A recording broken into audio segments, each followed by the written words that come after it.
नमस्कार, मैं आशीष द्विवेदी हमारे न्यूज़ चैनल नई ताकत से आपका स्वागत करता हूं और हमारे बीच में मौजूद हैं ऊर्जावान जिलाध्यक्ष माननीय श्री वीरेंद्र गोयल जी। आइए मैं उनसे सीधी बात करना चाहूँगा। महोदय, मैं आपसे छोटी सी बात करना चाहूँगा। ये वैश्विक महामारी के लिए आपकी पार्टी और आप क्या किए और क्या करना चाहते हैं और जिले वासियों के लिए?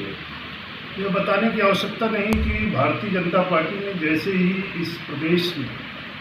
कोरोना का प्रकोप प्रारंभ हुआ था, भारतीय जनता पार्टी के कार्यकर्ताओं के द्वारा जगह जगह पर राशन सामग्री बांट करके, खाने की सामग्री बांट करके, मास्क, सैनिटाइजर, इस तरह के अभियान चलाए गए। मैं समझता हूं कि हमारे ज़िले में अधिकतम बस्तियों के लोगों को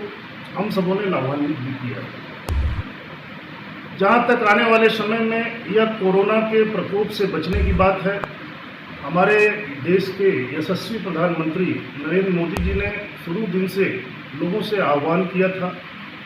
कि इस कोरोना से बचने के लिए हम सबों को सोशल डिस्टेंसिंग, मास्क, सैनिटाइजर का उपयोग करते रहना है। मैं सिंगरौली वासियों से अपील करता हूँ कि आप सब लोग इस पर अब विशेष रूप से ध्यान दें, क्योंकि हमारे ज़िले में जो कि बहुत दिनों तक ग्रीन जोन के रूप में देखा जा रहा था, आज लगभग 88-90 व्यक्ति संक्रमित हो चुके हैं। और यह भी बताने में हर्ष होता है कि जितनी कोरोना संक्रमित मरीज जितने लोग प्राप्त हो रहे हैं, उसकी रिकवरी भी उसी तरह से तेज गति से हमारे जिला प्रशासन, यहाँ के स्थानीय जिला अस्पताल के माध्यम से, अन्य अस्पतालों के माध्यम से उनकी रिकवरी भी हो रही है। मैं ये जानना चाहूँगा कि जो हमारे सिंगरौली जिले में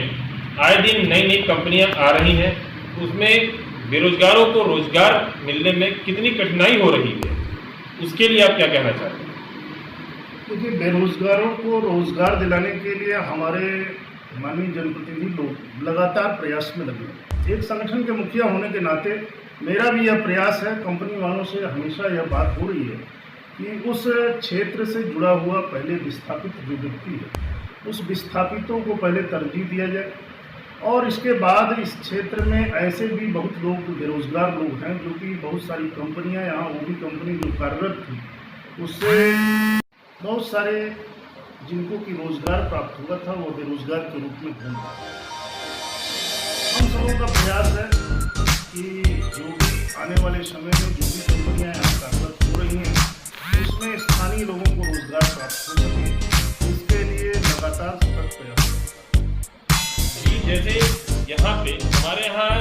अब तो जितने लोग बाहर काम कर रहे थे या पढ़ाई करने स्टूडेंट गए हुए थे, वो अब सब अपने अपने घर आ गए और कई सारे लोग दूसरे जिलों से, दूसरे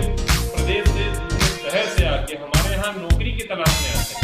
क्या पहले हमारे जिले के और स्थानीय लोगों को काम मिलना चाहिए या जो प्रदेश दूसरी जगह से आ रहे हैं पलायन कर, उन्हें मिलना चाहिए? दूसरे जिले से आए हुए, दूसरे प्रदेश से जो कि हमारे ऐसे श्रमिक जो कि अन्य प्रदेशों में जाकर के कार्य कर रहे थे, इस कोरोना जैसी वैश्विक महामारी में होते हम लोगों ने भारतीय जनता पार्टी का यह मिशन रहा है कि ऐसे लोगों को रोजगार प्राप्त करके आज हमारे यशस्वी प्रधानमंत्री जी ने आत्मनिर्भर भारत का संकल्प लेते हुए हमें पूरे प्रदेश में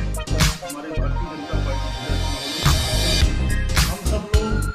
लोगों को आत्मनिर्भर बनाने की योजना की ओर अग्रसर हुए, जिसमें कि ऐसे बच्चे, ऐसे छात्र जो कि बेरोजगार के रूप में घूम रहे थे, उनको आत्मनिर्भर बनाने के लिए अच्छी योजनाओं के तहत उनको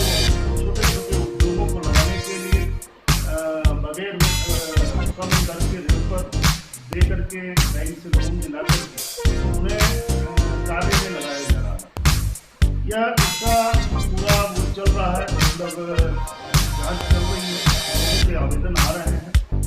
और आने वाले समय में हम अपने बेरोजगारों को अपने आप आत्मनिर्भर के रूप में बनाने का प्रयास करेंगे। और यह भी प्रयास है कि यहाँ के कोई भी वो भी कंपनियाँ स्थानीय बेरोजगारों को पहले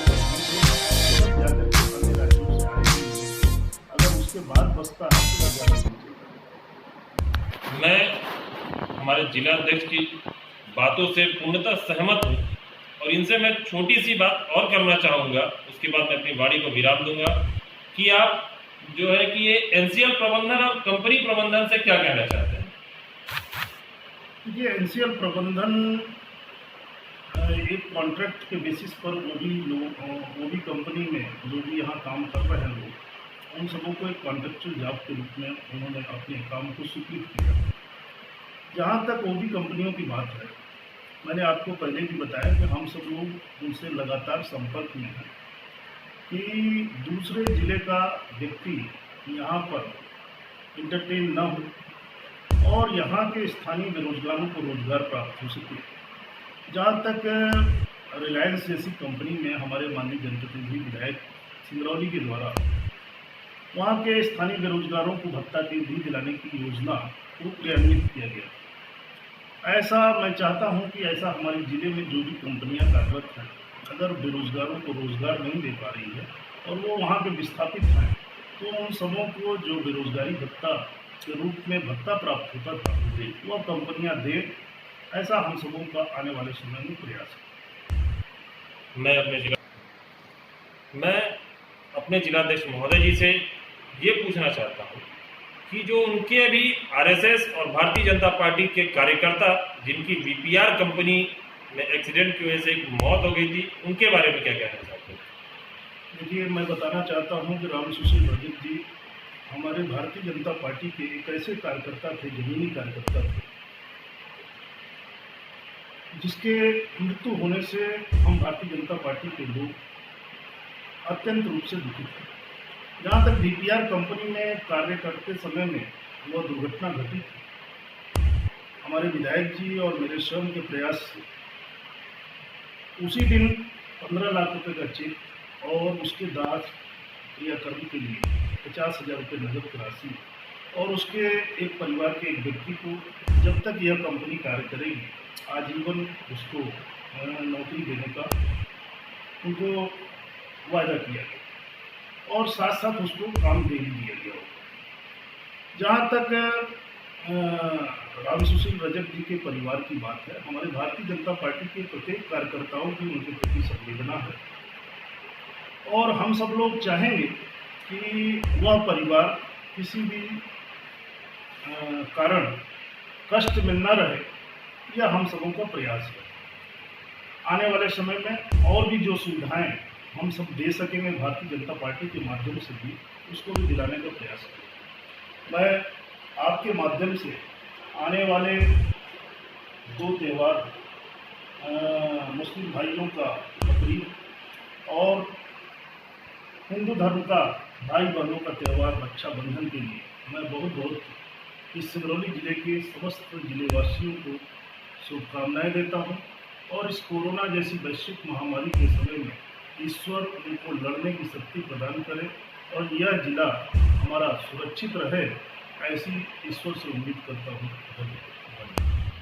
मैं अपने जिलाध्यक्ष महोदय जी का बहुत बहुत आभार प्रकट करता हूँ। इसके साथ मैं अपनी वाणी को विराम देना चाहूँगा। नमस्कार। मैं